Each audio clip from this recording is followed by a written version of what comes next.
जय कुंज बिहारी।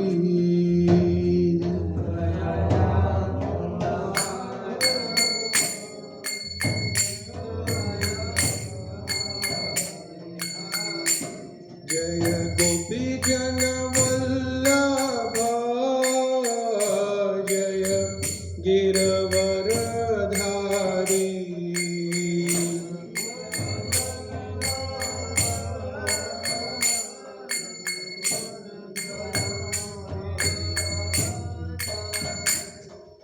यशोदानंदन व्रज जन रंजन,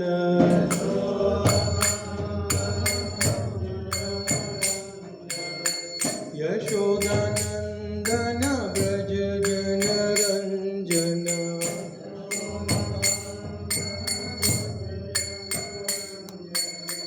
यमुना तीरा वनचारी,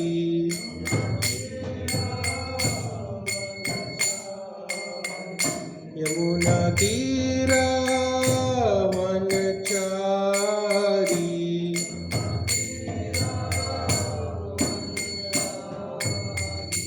जय राधा माधव कुंज बिहारी।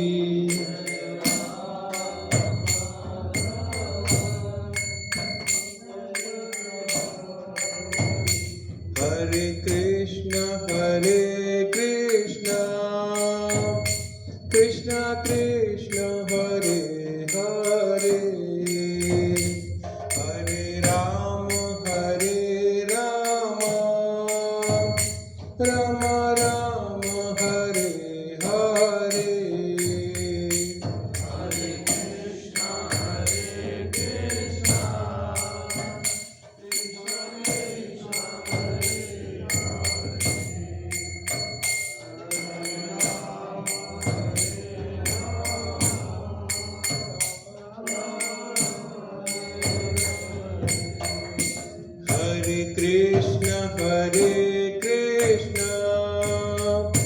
कृष्ण कृष्ण हरे हरे, हरे राम राम राम हरे हरे।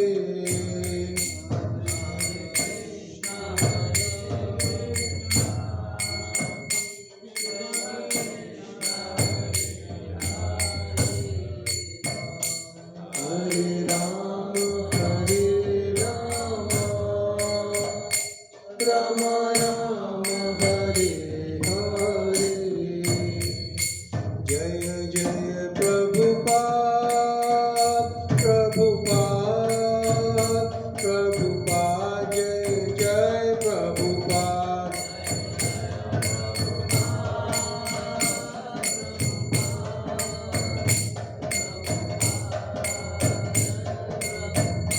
निताय गौर हरि बोल, हरि बोल, हरि बोल। निताय गौर हरि बोल।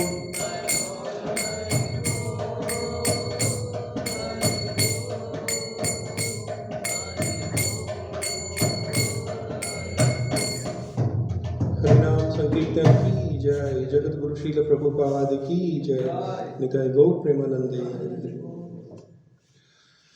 ओम नमो भगवते वासुदेवाय।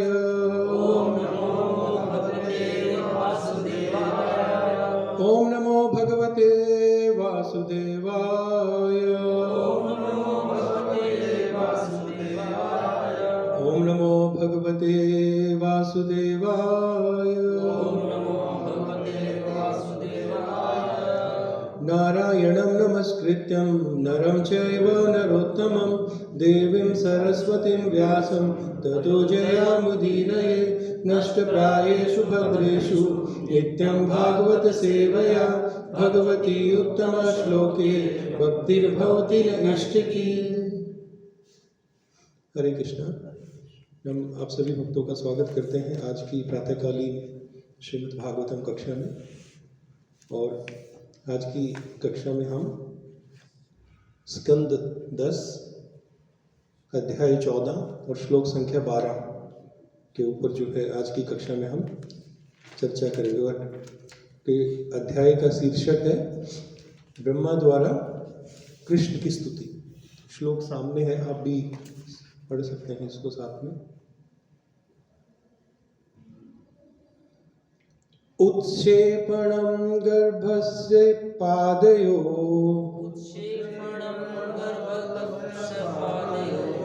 किं कल्पते मातुः अधोक्षजागसे।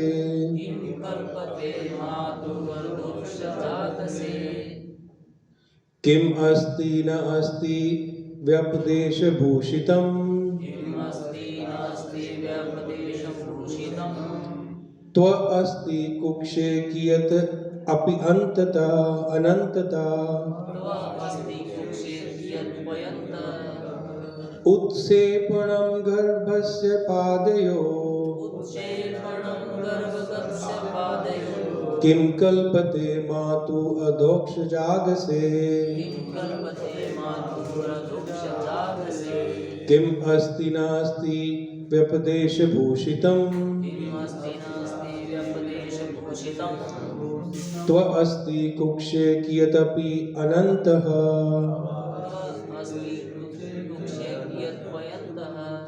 उत्क्षेपणं गर्भस्य पादयोः किं कल्पते मातुः अधोक्षजागसे। किम् अस्ति नास्ति व्यपदेशभूषितम् त्वस्ति कुक्षे कियदपि अनन्तः।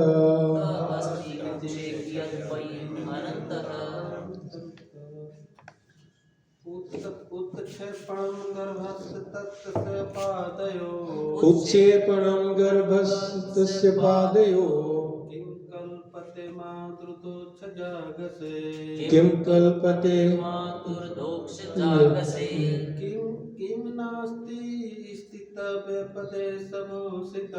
किम् अस्ति नास्ति व्यपदेशभूषितम्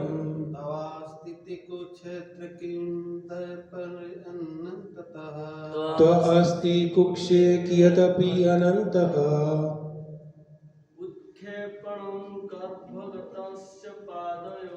उत्क्षेपणं गर्भस्य पादयोः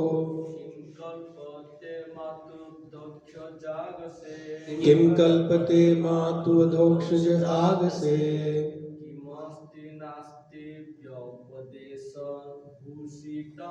किम् अस्ति नास्ति व्यपदेशभूषितम्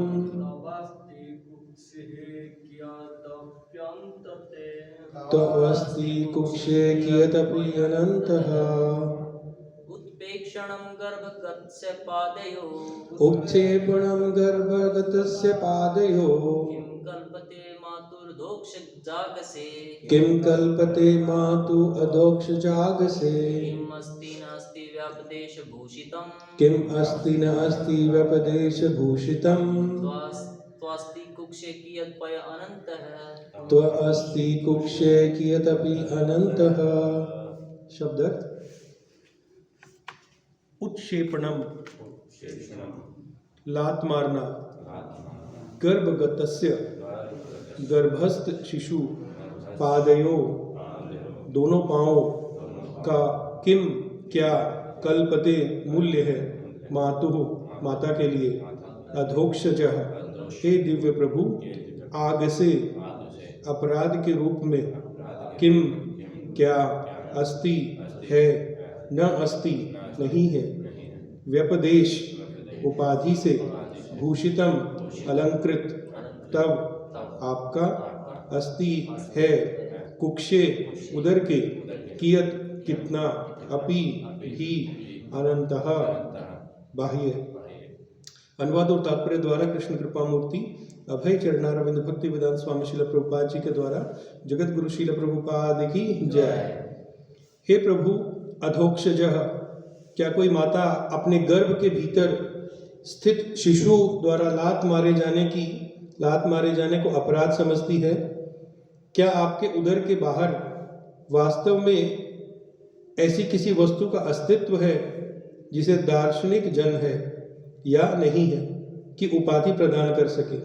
तात्पर्य, श्रील प्रभुपाद जी ने भगवान श्री कृष्ण भाग 2 अध्याय 14 में इस श्लोक की टीका इस प्रकार की है। अतः ब्रह्मा ने अपनी बराबरी किसी माता के गर्भ में स्थित एक शिशु से की है।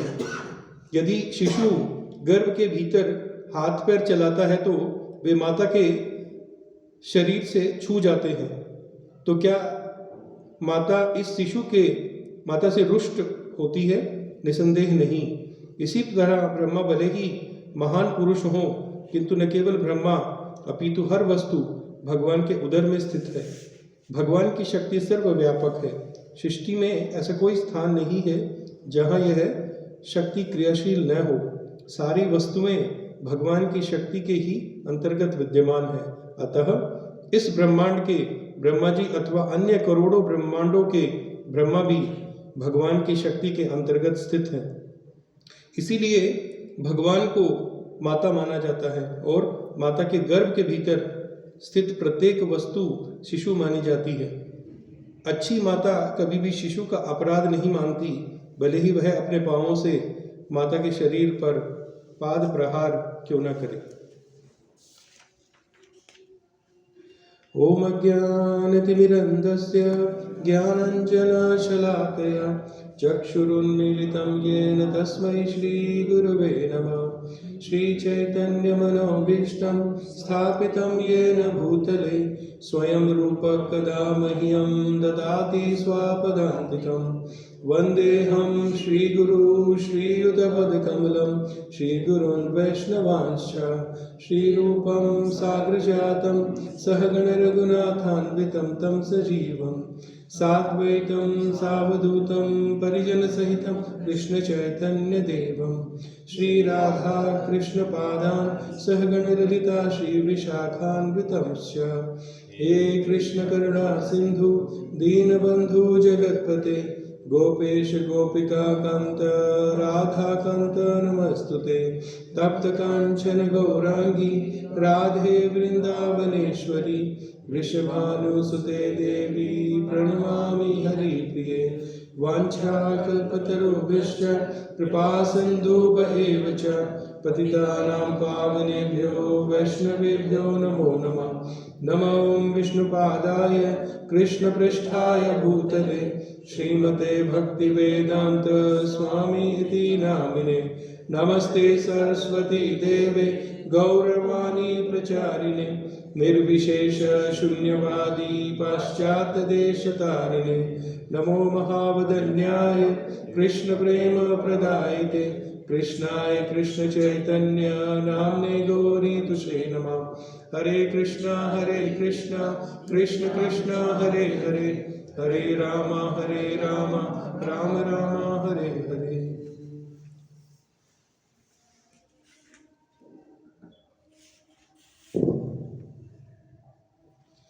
हरे कृष्णा। हम एक बार फिर से आप सभी भक्तों का स्वागत करते हैं हमारी आज की रविवार की प्रातःकालीन श्रीमद् भागवत कक्षा में। और श्रीमद् भागवतम स्कंद 10 अध्याय 14 और जो कथा का प्रसंग चल रहा है वो किस प्रकार से ब्रह्मा जी विमोहित हो जाते हैं और फिर जब उनको अपनी गलती का एहसास होता है तो वो किस प्रकार से भगवान के प्रति फिर क्षमा याचना करते हैं कि भगवान उनको क्षमा कर दें। यहाँ पर इस श्लोक में ब्रह्मा जी ने भगवान को अधोक्षजः कह करके संबोधित किया गया है। आज के श्लोक को हम 3 पार्ट में डिवाइड करते हैं और फिर इस श्लोक को हम समझने की कोशिश करेंगे। ब्रह्मा जी से गलती हुई कि उन्होंने भगवान को टेस्ट करना चाहा कि मैं टेस्ट करके देखता हूं कि वास्तव में ये भगवान है कि नहीं है। तो पहली चीज, जो पहला पार्ट हम इस श्लोक का डिस्कस करेंगे वो ये है कि जब हम कोई गलती करते हैं या हमसे कोई अपराध होता है तो हम उसको भगवान के ऊपर डाल देते हैं कि ये तो भगवान का प्लान था कि ऐसा कुछ हो। यानी कि हमसे कोई गलती हुई और हमने उसको भगवान के ऊपर डाल दिया कि शायद भगवान की इच्छा थी कि ऐसा कुछ हो। लेकिन हमारा लेवल ब्रह्मा जी के जैसा लेवल नहीं है। उनको इतना ऊंचा स्थान भगवान ने दिया है, तो उनके साथ लीला करना और हम बद्ध जीव जैसे गलतियां करते हैं, अपनी की गई गलती को भगवान के ऊपर थोपना, इसमें बहुत अंतर है। तो हम ये नहीं कह सकते कभी भी कि सब कुछ भगवान का ही प्लान है, इसलिए शायद मैं इतनी मुश्किल में आया, इतनी डिफ़िकल्टीज मेरे लाइफ में आई।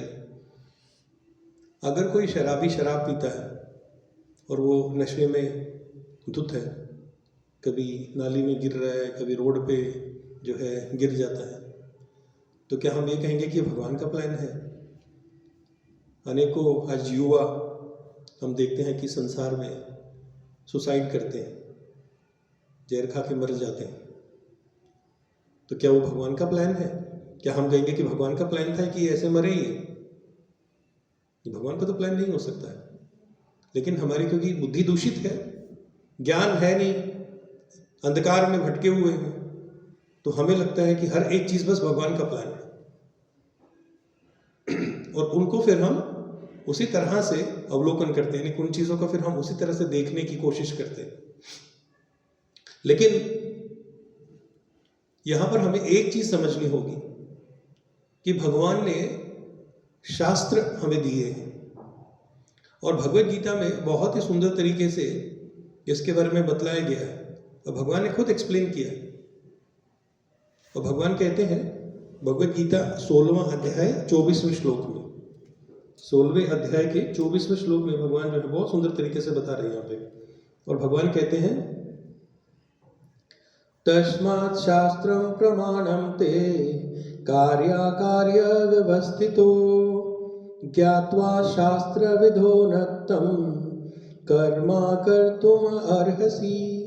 भगवान कहते हैं यहाँ पर मनुष्य को यह जानना चाहिए कि शास्त्रों के विधान के अनुसार क्या कर्तव्य है और क्या अकर्तव्य है। उसे ऐसे विधि विधानों को जानकर कर्म करना चाहिए जिससे वह कर्मशः ऊपर उठ सके। अब देखिए, साधारणतः लोग क्या कहते हैं कि भाई हमें तो पता नहीं कि ये कार्य करने का था कि नहीं करने का था, बस ये तो भगवान का प्लान था और ये कार्य हो गया। चाहे हम गलत कार्य करें, चाहे हम कुछ भी एक्टिविटी करते हैं, तो पर्पसली जब हम कोई गलत कार्य करते हैं, हमें पता है कि जो कार्य मैं कर रहा हूँ ये अपराध है और इसमें जो है ये शास्त्रों की निहित नहीं है ये कार्य, फिर भी मैं उस कार्य को कर रहा हूँ। तो ऐसे कार्य जब गलती किए जाती हैं तो वो भगवान का कभी भी प्लान नहीं हो सकता है। भगवान तो कह रहे हैं शास्त्र में, हम पढ़ते ही नहीं है। भगवान तो कह रहे हैं कि बुद्धि दी है भगवान ने, और अपनी उस बुद्धि के कारण शास्त्रों को समझ करके हम इस चीज का पता लगा सकते हैं कि ये कार्य जो हम कर रहे हैं ये मुझे करना भी चाहिए कि नहीं करना चाहिए। और फिर उससे ऊपर उठ करके हमें चीजों को समझना चाहिए कि भगवान ने अगर ये बातें शास्त्रों में लिखी हैं, भगवान ने अगर ये बातें भगवत गीता में कही हैं, तो इसका उद्देश्य क्या है। एक कुत्ते बिल्ली के तो भगवान ने भगवत गीता नहीं बोली ना, एक जानवर के लिए तो भगवान ने भगवत गीता नहीं कही, मनुष्य का उद्धार करने के लिए भगवत गीता को कहा गया है। तो यहां पर हमारे साथ क्या होता है, जब हम कोई गलती करते हैं, जब हम कोई अपराध करते हैं, तो हम उसको ओवर सिंप्लीफाइड करते हैं, उसका हम कहते हैं ना एक अलग ही तोड़ निकाल लेते हैं कि अपनी उस गलती को किसी और के ऊपर कैसे थोप दें हम, कि भाई ये जो गलती है ये वास्तविक रूप में मेरी गलती नहीं थी, ये गलती तो किसी और की थी, पर ये हो गई। तो यहां पर जो समझने की बात है वो ये है कि किस तरह से हर गलत कार्य जो किया गया है उसको हम कभी भी किसी तीसरे व्यक्ति के ऊपर नहीं थोप सकते। जो कार्य हम कर रहे हैं उसके पूरी तरह से रिस्पॉन्सिबल हम खुद हैं। तो एटलीस्ट मटेरियल लेवल पर भी यदि हम देखें, अब आध्यात्मिक स्तर पर छोड़ दीजिए, यदि हम भौतिक स्तर पर भी इसकी बात करें तो इतना तो अंडरस्टैंडिंग या इतना तो मेंटल लेवल हर इंसान का कार्य करता है कि वो इन चीज़ों को आइडेंटिफाई करना सीख सके कि कौन सा कार्य सही है और कौन सा कार्य गलत है, क्या करना चाहिए क्या नहीं करना चाहिए। तो अपराध या गलतियों से हमें बचने की कोशिश करनी चाहिए कि मैं पर्पसली तो एटलीस्ट ना करूं कोई गलत कार्य, और अनजाने में अगर मुझसे कोई गलत कार्य हो गया है तो उसके लिए फिर मुझे क्या करना चाहिए। हम सब में ऑलमोस्ट हम सबको ड्राइविंग आती है ना, गाड़ी ड्राइव कर लेते हैं हम सब लोग। आजकल समय के साथ साथ आज से 15 साल 20 साल पहले तो गूगल मैप ये सब कुछ चीज़ें नहीं होती थी, तो व्यक्ति को पता नहीं होता था कि वो क्या कर रहा है।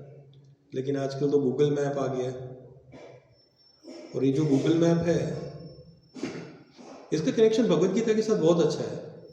बहुत अच्छे से इसको कनेक्ट कर सकते हैं हम, इवन भगवत गीता और भागवतम को भी कनेक्ट कर सकते हैं।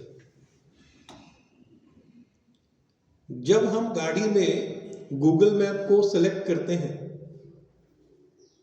ड्राइविंग स्टार्ट करने से पहले हम ऑन कर लेते हैं कि भाई मेरे को अपने इस गंतव्य स्थान पर पहुंचना है, तो होता क्या है, हमें जाना था सीधे और हम लेफ्ट साइड में मुड़ गए। आगे जाकर के फिर गूगल मैप रोटेट करता है, ऐसा अक्सर होता है ना हमारे साथ, वो अपनी दिशा बदल लेता है और वो बताता है फिर हमें कि अब अगले कट से राइट हो जाओ, शायद आप अपनी डेस्टिनेशन पे पहुंच जाओगे। जब हम उस डेस्टिनेशन पे पहुंचते वो एक बार फिर से घूम जाता है और फिर कहते नहीं आप सीधे जाओ, फिर आपकी डेस्टिनेशन आपके सामने आ जाएगी। करेक्ट? तो गलतियां तो हमसे हो रही है ना, लेकिन गूगल मैप क्या कर रहा है? भाई गलती हमसे हो रही है, हम कभी राइट जा रहे हैं कभी लेफ्ट जा रहे हैं, जाना स्ट्रेट है हमें, लेकिन गूगल मैप उसको रीलोकेट करता है और हमें बताता है कि हमें एक्चुअली जाना कहां पर है। लेकिन इसका डिसएडवांटेज है, इसका डिसएडवांटेज है, कोई बता सकते हैं क्या डिसएडवांटेज होगा? मतलब इसका दुष्परिणाम भी है, और तो कोई बताना चाहेंगे कि क्या दुष्परिणाम है? गूगल मैप जब हम सेट करते हैं और वो बार बार रीलोकेट दिखाता है हमें, इसका डिसएडवांटेज क्या हो सकता है?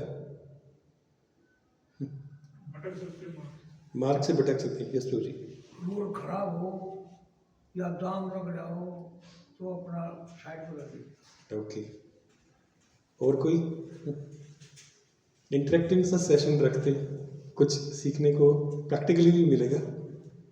डिले और एक्सीडेंट का स्कोप बना रहता है। हाँ। डिले एक तो डिलेड हो गए ऑलरेडी, और एक्सीडेंट को रास्ता को अप्रोच देखेगा कौन सा नजदीक है या खराब भी हो सकता है, वो भी उसको फॉलो करवाएगा पहुंचाने के लिए। एवरी रॉन्ग स्टेप, जो भी गलत कदम एक उठाया जाएगा उसका अपना एक कॉन्सिक्वेंसेस होता है, राइट? अब आपने लेफ्ट टर्न ले लिया सपोज, और आपको पता चला आगे तो 25 फीट गड्ढा खुला हुआ है, तो फंस गए आप। करेक्ट? तो उसका एक अपना डिसएडवांटेज हुआ। दूसरी चीज, ये एक लंबा समय लेगा हमारे गंतव्य स्थान तक पहुंचने के लिए। जहां आपको 5 मिनट का रास्ता है, बिल्कुल सीधे सीधे जाना है, और गूगल मैप रीलोकेट रीलोकेट कर रहा है अपने आप को, तो उससे क्या हुआ? उसका टाइम दुगना हो गया। और तीसरी चीज क्या है कि हम अपनी डेस्टिनेशन पे पहुंचने में हमें लंबा इंतजार करना पड़ेगा। तो 3 डिसएडवांटेज है गूगल मैप की।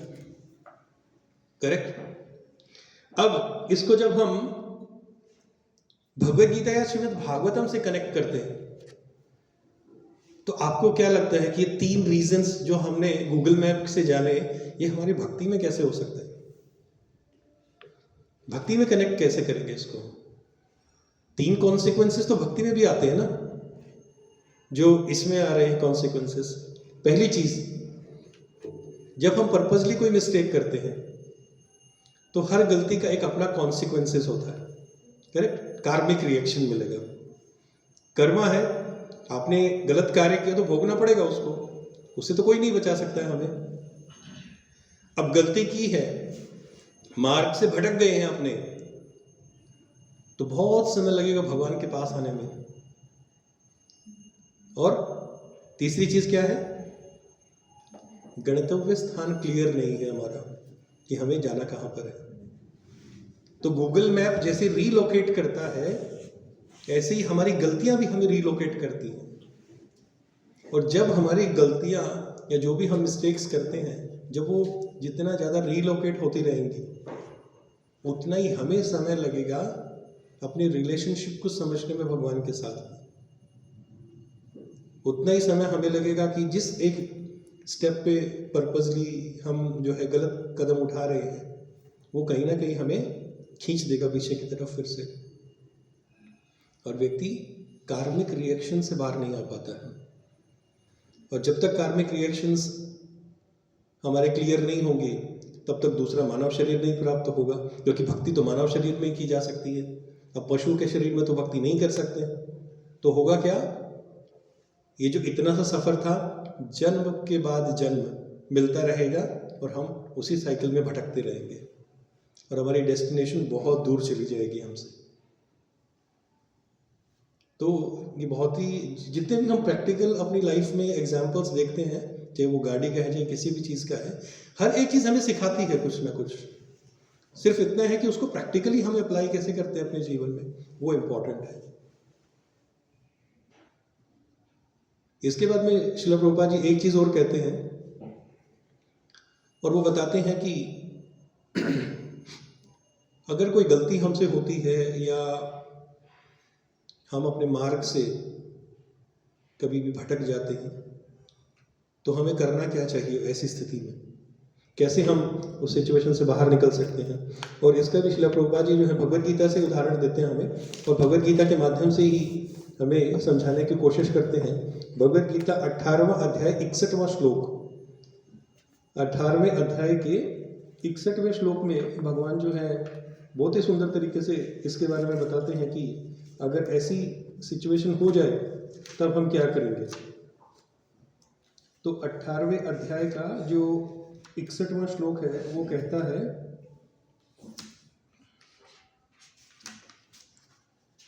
ईश्वर सर्वभूतानां हृदयेषुर्जुन तिष्ठति ब्रह्म सर्वभूतानि यंत्ररूढ़ानि मायया। और इस श्लोक में भगवान बताते हैं, हे अर्जुन, परमेश्वर प्रत्येक जीव के हृदय में स्थित है। ऐसा नहीं है कि हमने गलती कर ली तो हम भगवान के पास जा करके उसके लिए क्षमा याचना नहीं कर सकते। भगवान तो विद्यमान है, हर जगह पे भगवान विद्यमान है, हर एक स्थान पर है भगवान। और भौतिक शक्ति से निर्मित यंत्र में सवार की भांति बैठे समस्त जीवों को अपनी माया से घुमा रहे हैं। देखिए, यहां पर समझने की बात यह है कि जीवात्माएं भटक रही हैं, जीवात्माएं इधर से उधर जा रही हैं बस, लेकिन अपने हृदय में स्थित भगवान को नहीं देख पा रही है। हम अपने हृदय में स्थित भगवान को नहीं देख पा रहे हैं। उसका कारण क्या है? उसका कारण है हमारी अज्ञानता। हमें पता ही नहीं है, ना तो हम शास्त्र पढ़ते हैं, ना शास्त्रों को समझने की कोशिश करते हैं कि भाई क्या बतला रहे हैं, भगवद गीता एक्चुअल में हमें क्या सिखाना चाह रही है। भगवद गीता पढ़ेंगे तो पता चलेगा क्या काम करना है, क्या नहीं करना है। और जब इस चीज की क्लैरिटी, इस चीज का विजन हमें होगा तो हम गलती नहीं करेंगे।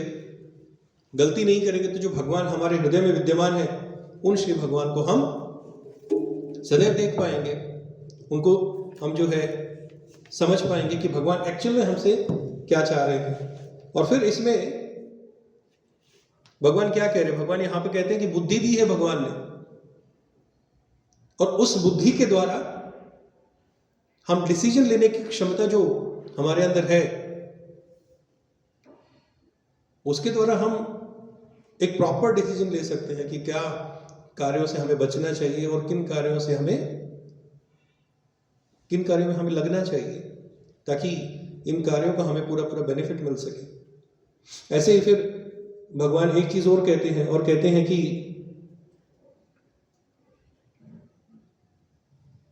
ब्रह्मा जी भगवान से क्षमा याचना करते हैं।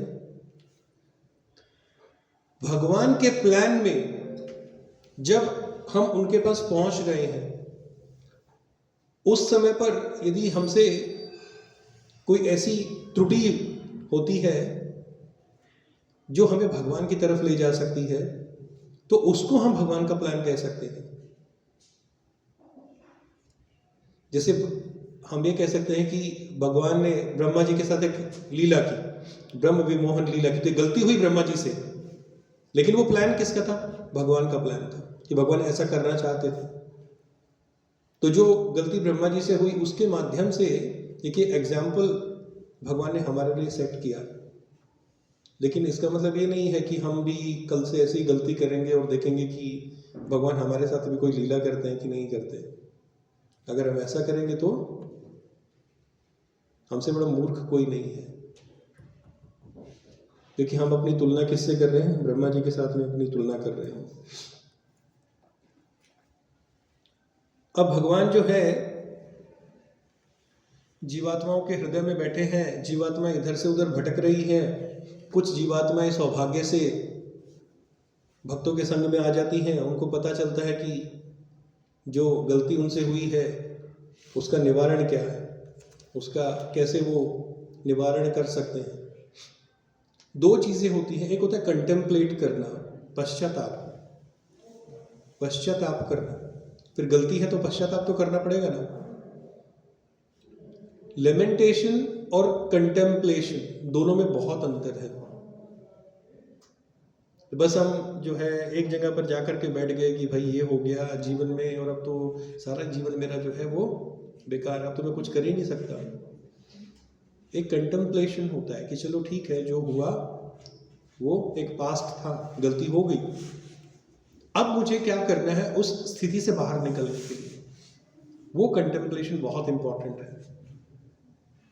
और जब तक व्यक्ति इस चीज का चिंतन नहीं करता है कि वो कैसे अपनी उस स्थिति से बाहर निकलेगा, तब तक संभव नहीं है कि हम भगवान को अपने हृदय में हम देख पाएंगे। इसीलिए बहुत ही केयरफुली हमें चीज़ों को चूज करना चाहिए। जो भी हम कार्य करते हैं, जो भी हम जिसमें मार्ग पर हम चल रहे हैं, उसका चुनाव बहुत ही ध्यानपूर्वक हमें करना चाहिए। बस ऐसा नहीं है कि आंखें बंद की और उस मार्ग पर चल दिए। उसकी कॉन्सिक्वेंसेज यानी कि उसके परिणाम क्या हो सकते हैं, वो परिणाम हमारे फेवरेबल होंगे या उसके परिणाम का कुछ जो है बुरा इफेक्ट भी हमें मिलेगा। ये इन चीज़ों का भी हमें जो है ज्ञान होना चाहिए। अदरवाइज तो हम जो है माया के चंगल में फंसते चले जाएंगे और उससे कभी बाहर निकल ही नहीं पाएंगे हम। और इसी में अध्याय में ही भगवान जो है 63वें श्लोक में फिर कहते हैं, इस प्रकार मैंने तुम्हें गुह्यतर ज्ञान बतला दिया है। भगवान ने टॉप मोस्ट नॉलेज दी है यहाँ पर। भगवान ने यहाँ पे टॉप मोस्ट नॉलेज दी है और उससे हम क्या कर सकते हैं? भगवान का चिंतन कर सकते हैं, भगवान को हम याद कर सकते हैं या भगवान के करीब हम जा सकते हैं। आजकल हम देखते हैं कि बच्चों को या बड़ों को मटेरियल लेवल पर मैटर को स्टडी करने का शौक बहुत ज़्यादा है। एक एक छोटी छोटी चीज़ को हम जो है स्टडी करना चाहते हैं। कोई किसी चीज़ पर रिसर्च कर रहा है, कोई किसी चीज़ पर रिसर्च कर रहा है, लेकिन मैटर के ऊपर स्टडी करने से कंक्लूजन क्या निकलेगा लाइफ में, क्या हमें क्या बेनिफिट होगा उसका। अब लोग जो हैं वो मंगल पे, चांद पे जाने के लिए करोड़ों करोड़ों लाखों लाखों रुपया जो है वो खर्च करते हैं। उसका एक कॉमन आदमी को क्या बेनिफिट मिल रहा है? कोई बेनिफिट नहीं मिल रहा है। तो मटेरियल लेवल पर हम चाहे कितनी भी बड़ी एजुकेशन को प्राप्त कर लें, लेकिन उसका कोई बेनिफिट हमें नहीं मिलेगा। हमें किस चीज़ से बेनिफिट मिल सकता है? जब हम स्पिरिट के बारे में स्टडी करते हैं, जब हम आत्मा के बारे में स्टडी करते हैं, तब हमें उसका बेनिफिट मिलता है। विदाउट स्पिरिट अगर कोई भी एक्टिविटी हम परफॉर्म करते हैं इस मार्ग पर चलते समय, वो केवल और केवल रिचुअल कहलाती है। क्योंकि स्पिरिचुअल, अगर रिचुअल से स्पिरिट को निकाल दो तो वो केवल एक रिचुअल बन जाएगी, और जब रिचुअल में स्पिरिट जोड़ दिया जाता है तब वो एक्टिविटी स्पिरिचुअल एक्टिविटी कहलाती है, यानी कि आत्मा का साक्षात्कार, self realisation, the spirit of self realisation. तो जब हम इसको अपने जीवन में अपनाते हैं तब हम ये देखते हैं कि इसका बेनिफिट हमें हर स्टेप पर देखने को मिलता है। सबसे पहले जो बेनिफिट है वो ये है कि हम एटलीस्ट अपने बारे में नॉलेज इकट्ठा करते हैं कि हम कौन हैं, क्यों यहाँ पे आए हैं, क्या हमारे जीवन का मोटिव है, हमारे जीवन का लक्ष्य क्या है। जब हमें हमारे जीवन का लक्ष्य समझ में आता है तब हम एक प्रॉपर रास्ते को पकड़ करके आगे बढ़ने की कोशिश करते हैं और उस मार्ग पर चलने का प्रयत्न करते हैं।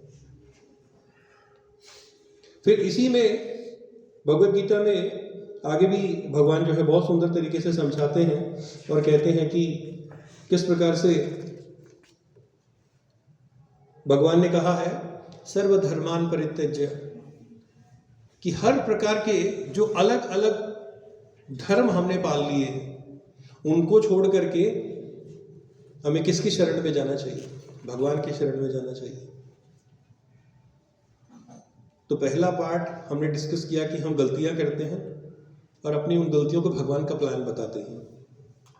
फिर हमने समझा कि किस प्रकार से जब हम कोई गलती करते हैं तो उसके कारण हमारा जो एक रिलेशनशिप है भगवान के साथ वो डिले हो जाता है, हमारी डेस्टिनेशन दूर रहती है, और अनेकों जो है गलत मार्ग पर जब हम चलते हैं तो उसके अपने अपने प्रभाव या कार्मिक रिएक्शन के रूप में हमें उसको फेस करना पड़ता है।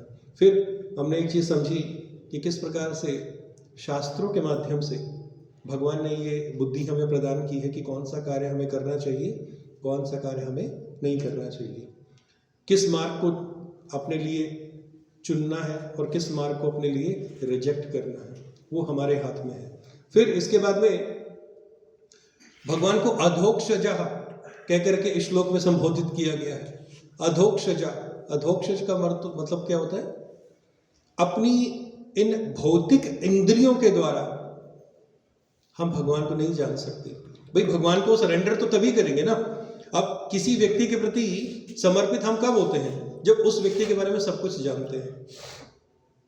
अगर हम किसी व्यक्ति के बारे में कुछ जानते ही नहीं है तो क्या हम उस व्यक्ति के ऊपर ब्लाइंडली फेथ कर सकते हैं? नहीं कर सकते। उसके बारे में हम पहले नॉलेज इकट्ठा करते हैं कि ये व्यक्ति कहाँ रहता है, क्या करता है और कितने साल का एक्सपीरियंस इसको इस फील्ड में है, तब जाकर के धीरे धीरे हम उससे बात करना आरंभ करते हैं। तो भगवान से यदि हमें अपना रिलेशनशिप डेवलप करना है तो क्या हम अपनी इन भौतिक इंद्रियों के आधार पर भगवान को जान सकते हैं? नहीं जान सकते। उसके लिए बहुत ही आवश्यक है कि हमें किसी कैसे मार्ग का चुनाव करना पड़ेगा जहां पर जाकर के भगवान के विषय में हम अधिक से अधिक समझ पाए। बहुत से लोग बोलते हैं कि भगवान दिखाओ कहां पर भगवान है, भगवान दिखाओ भगवान कहां पर है। दो चीजें हैं यहां पर। पहली चीज है अज्ञानता में भगवान को देखना और शुद्ध भक्ति से भगवान को देखना। जो व्यक्ति अज्ञानी है, जिसको नॉलेज नहीं है, जो इग्नोरेंस में है, वो भगवान के विग्रह के सामने खड़ा होकर वो देखेगा बहुत अच्छे मार्बल की डीटी बनाई है। वो बोलते हैं मेटल की डीटी है, वो बोलेगा ये तो बहुत अच्छा लकड़ी से भगवान का विग्रह तैयार किया गया है, या मार्बल बहुत अच्छा है, एकदम शाइन कर रहा है, देखो। ऐसा होता है ना, बहुत से लोग कभी कभी ऐसे बोलते हैं कि आपके विग्रह तो बहुत सुंदर है, किस मेटल के हैं? क्योंकि अज्ञानता, उनको नहीं पता कि साक्षात भगवान खड़े हैं। प्रतिमा नहीं तुम्हें साक्षात ब्रजेंद्र नंदन, ये कोई प्रतिमा नहीं है जिसको हम बस आते हैं और दर्शन करके चले जाते हैं, या उनके विग्रह को निहार के और जो है हम बोलते हैं कि बहुत सुंदर जो है मार्बल से या किसी चीज से डीटीज बनाए। चैतन्य महाप्रभु जब जगन्नाथपुरी में गए थे और भगवान जगन्नाथ जी को पहली बार देखा, वो मूर्छित हो गए वहां पर देख करके, क्योंकि उनको जगन्नाथ जी के अंदर श्याम सुंदर के रूप में दर्शन हुए। तो यहां पर जो इंपॉर्टेंट चीज है समझने की वो ये है कि भगवान को कभी भी हम अपनी भौतिक अधूरी और लिमिटेड सेंसेस से कभी नहीं जान पाएंगे। भगवान तो अनलिमिटेड है, भगवान तो अनलिमिटेड है। तो जो अनलिमिटेड चीज है उसको हम अपनी लिमिटेड विजन के साथ कैसे देख सकते हैं? समझ ही नहीं पाएंगे उनको कभी हम।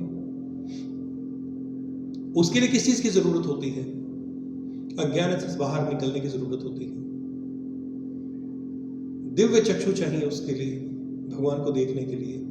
और वो दिव्य चक्षु कौन प्रदान करते हैं? हमें गुरु प्रदान करते हैं।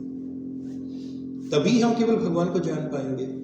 और उसके बाद जब हम कभी भगवान के विग्रह के सामने जाते हैं तो हम कहते हैं साक्षात भगवान खड़े हैं आपके घर में। फिर वो मार्बल कॉन्सेप्ट या मटेरियल कॉन्सेप्ट जो है वो हमारे माइंड से पूरी तरह से निकल जाता है, और उसका सिर्फ और सिर्फ हमें स्पिरिचुअल विजन जो है वो दिखाई देता है ना। तो भगवान को केवल और केवल शुद्ध प्रेम के द्वारा ही जाना जा सकता है। अब प्रश्न ये उठता है कि भगवान के लिए उस शुद्ध प्रेम को डेवलप कैसे करें हम? ब्रह्मा जी जो है गलती हुई, भगवान को टेस्ट करना चाहा। देखिए ब्रह्मा जी कोई साधारण व्यक्ति तो है नहीं।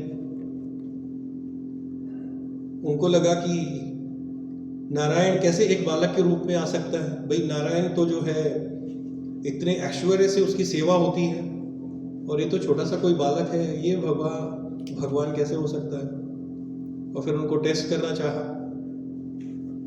और टेस्ट करने के बाद जब उनको लगा कि नहीं तो बहुत बड़ी गलती हो गई मुझसे, तो कंटेम्पलेट करते हैं, भाई क्षमा याचना करते हैं भगवान से। तो ठीक उसी प्रकार से जब हमसे भी त्रुटि होती है और हम शुद्ध भक्ति और शुद्ध प्रेम के द्वारा भगवान को जानने की कोशिश करते हैं, उनको समझने की कोशिश करते हैं, तो उसके लिए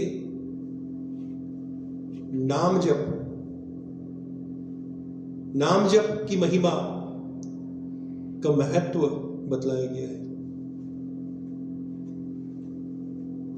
कल हम अपने यूथ फोरम की क्लास में भी ये चीज डिस्कस कर रहे थे। जब हम चैंटिंग करते हैं तो अपनी चैंटिंग को हम थोड़ा सा आसान बना सकते हैं, हमारी जपा को हम थोड़ा आसान कर सकते हैं कि कैसे हमारा जपा जो है पावरफुल हो, और कैसे हम अपना जो कनेक्शन भगवान के साथ में है उसको बिल्ड कर पाए। तो हम कल की क्लास में डिस्कस कर रहे थे, सपोज कोई व्यक्ति है आपसे बात करता है, या आप किसी व्यक्ति से बात करते हैं, उसके बीच में कोई इमोशंस नहीं है, तो आपको कैसे फील होता है? आपसे कोई व्यक्ति बात कर रहा है या आप किसी व्यक्ति से बात करते हैं, लेकिन उसके बीच में कोई इमोशंस नहीं है, बात करते समय इमोशनलेस टॉक चल रही है, तो आपको क्या लगता है कैसे फील होगा?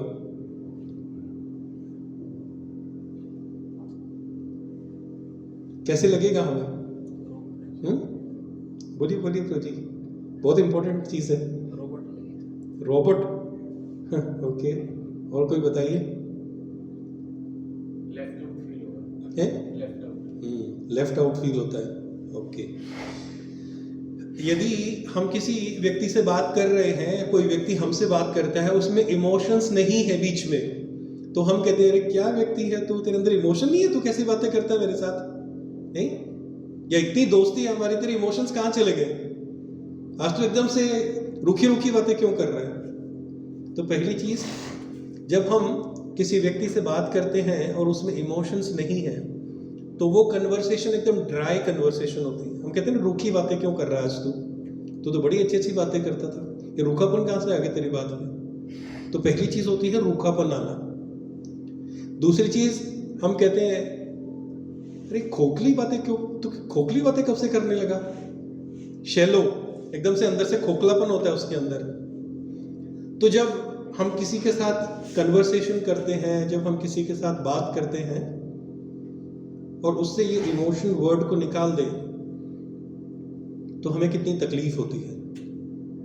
तो जब हम अधोक्षजा भगवान को शुद्ध भक्ति के द्वारा देखने का प्रयत्न करते हैं, कोशिश करते हैं, तो जो पहली सीढ़ी होती है वो होती है नाम जप। ये नाम जप क्या है? ये एक कन्वर्सेशन है भगवान के साथ में। ये एक कन्वर्सेशन है भगवान के साथ में। तो आप एक इंपॉर्टेंट कन्वर्सेशन कर रहे हैं भगवान के साथ में और उसमें से इमोशंस को निकाल दिया जाए तो हमारा जपा कैसा हो जाएगा? खोखला और रूखा जपा होगा। बस हम सिंपल एक एक्टिविटी कर दी, बस हमने 2 घंटा बैठ करके कहीं पे, क्योंकि उसमें इमोशंस नहीं थे, एकदम से ड्राई, बस मैंने चैंटिंग कर ली पर कोई आनंद नहीं आया जपा करने में। लेकिन इसमें जब हम 3 चीजें ऐड कर देंगे, इसमें हमें 3 चीजें ऐड करनी है उस ड्राइनेस और उस शैलो फीलिंग्स को निकालने के लिए, और वो ये है, मैं कृष्ण का हूं और कृष्ण केवल मेरे। आप सिर्फ मेरे हैं और मैं सिर्फ आपका हूं। दूसरी चीज, आप मेरे सबसे बेस्ट फ्रेंड हैं। आप मेरे सबसे बेस्ट फ्रेंड हैं। और तीसरी चीज क्या है इसमें? कृष्ण ही सब कुछ है। तो ये 3 इमोशन जब हम अपनी चैंटिंग में ले आते हैं तो वो जो रूखापन है वो हमारे जपा से निकल जाएगा। और जब हम जपा करते हैं तो एक्चुअल में उस फीलिंग को हम महसूस कर सकते हैं। तो जब भी हम चैंटिंग करते हैं तो एटलीस्ट ये 3 पॉइंट हमें याद रखने चाहिए कि ये जो 2 घंटे की अगली कन्वर्सेशन होने वाली है मेरी और भगवान के साथ में, वो इतना स्ट्रॉन्ग कन्वर्सेशन होना चाहिए कि कोई उसके बीच में ना आए। और इस मूड के साथ में जब हम चैंटिंग करते हैं तो वो जो फीलिंग भगवान को जानने की हमारे हृदय में होती है, डेफिनेटली उसका बेनिफिट हमें मिलता है। लेकिन हार्ड है ना, थोड़ा मुश्किल है ना भगवान के साथ एकदम इस इमोशंस के साथ चैंटिंग करना थोड़ा मुश्किल है। तो क्या करना चाहिए उसके लिए? प्रैक्टिस करनी चाहिए। भगवान क्या देखते हैं हम में? भाई जब हम कोशिश कर रहे हैं भगवान के करीब जाने की तो भगवान क्या देखते हैं? भगवान तो सिर्फ हमारा एफर्ट देखते हैं कि ये व्यक्ति कोशिश कितनी कर रहा है। तो दूसरी चीज़ है, पहली चीज़ की अपनी चैंटिंग में इमोशंस एक पोर्ट्रे करना कि ये जो मैं नाम जप कर रहा हूँ ये मेरे और भगवान के बीच का संवाद है एक, तो मुझे उसको बहुत सुंदर तरीके से चैंटिंग करनी है, यानी कि कीर्तन करना है और फिर उसको कंसंट्रेशन के साथ सुनना है। दूसरी चीज़ की मुश्किल है ऐसा करना, लेकिन मैं कोशिश करता रहूँगा, मैं प्रयत्न करता रहूँगा और एक दिन इसका बेनिफिट भी मुझे मिलेगा। तीसरी चीज़ होती है कि आप एक सीक्रेट प्लेस पे बैठ गए, कि आप एकांत में बैठे हैं, चैंटिंग कर रहे हैं, या उत्सव चल रहा है बाहर में और आप वहाँ खड़े होकर के चैंटिंग कर रहे हैं उत्सव के बीच में, या सपोज कि कोई क्लास चल रही है, पीछे बैठ के आप चैंटिंग कर रहे हैं, है ना। या हम कहें कि लोगों के बीच में मेट्रो में आप ट्रेवलिंग करते हैं तो उस समय पर चैंटिंग करते हैं, बस में जा रहे हैं तो चैंटिंग कर रहे हैं। डेफिनेटली भगवान का नाम ले रहे हैं तो उसका बेनिफिट तो मिलेगा, लेकिन वो फोकस और कंसंट्रेशन नहीं हो पाता है जब ऐसे पब्लिक प्लेस में जा करके हम चैंटिंग करते हैं। लेकिन जब हम एकांत स्थान पर बैठे हैं, एक स्थान पर बैठे हैं, और उस समय पर जब हम चैंटिंग कर रहे हैं, भगवान का नाम ले रहे हैं, और जो वो कोशिश हम कर रहे हैं उस समय पर, भगवान उसको अप्रिशिएट करते हैं। तो हमें कोशिश करनी चाहिए कि वर्बली अपने मुख से तो नाम, कलयुग में तो सिर्फ नाम ही है जो जीवों को उद्धार कर सकता है। तो ऐसा नहीं है कि हमें जो है कल से गाड़ी में जा रहे हैं तो वहाँ पे भगवान का नाम नहीं लेना है, लेकिन जो गुरु से हम लोगों को जो नियम मिले हैं कि 16 माला एक स्थान पर बैठ करके हमें करनी है। प्रहलाद महाराज कहते हैं अपनी शिक्षाओं में, अगर कोई व्यक्ति एक स्थान चुन ले, हर अपने बस एक स्थान बना ले वो कि मैं इसी स्थान पर बैठ करके हर रोज नाम जप करूंगा, तो वो जो स्थान है वो स्पिरिचुअली इतना एनर्जाइज हो जाता है कि अगर कोई व्यक्ति वहां के खड़ा होगा उसको एक अलग सा स्पार्क वहां पर महसूस होता है, इतना पावरफुल हो जाता है वो स्थान। तो हमें कोशिश करनी चाहिए कि जब भी हम चैंटिंग करते हैं तो एक प्रॉपर स्थान हम बना लें कि बस इसी स्थान पर बैठ करके मैं अपना जपा करूंगा। बाकी तो काल समय और परिस्थिति के अनुसार ये चीज़ें बदलती हैं। और फिर लास्ट में कि प्रभु जी पिछली बार तो वृंदावन चले गए और तो भक्तों के साथ घूमे तो चैंटिंग हो ही नहीं पाई, या किसी यात्रा पे चले गए तो जपा नहीं कर पाए, बहुत सारी सेवा मिली। तो जब हमारे पास समय है यात्रा से वापस आने के बाद, तो हमें कोशिश करनी चाहिए कि जो जपा हमसे छूट गया उसको रीगेन करना है हमें। तो ये 4 इंपॉर्टेंट चीज़ें हैं, अगर इनको हम अपने जीवन में अपनाते हैं तो हम देखते हैं कि हमारी चैंटिंग इंप्रूव होती है। और चैंटिंग एक पहली सीढ़ी है कि कैसे हम भगवान को अपनी सेंसेस यानी कि दूषित इंद्रियों से मुक्त होकर भक्ति के द्वारा देखा जाए। और इसके बाद होता है फिर श्रवण, सुनना। तो हमें एक राइट चॉइस अपने जीवन में बिल्ड करनी है कि मैं जिनको सुन रहा हूँ, जिनसे मैं इस कथा का श्रवण कर रहा हूँ,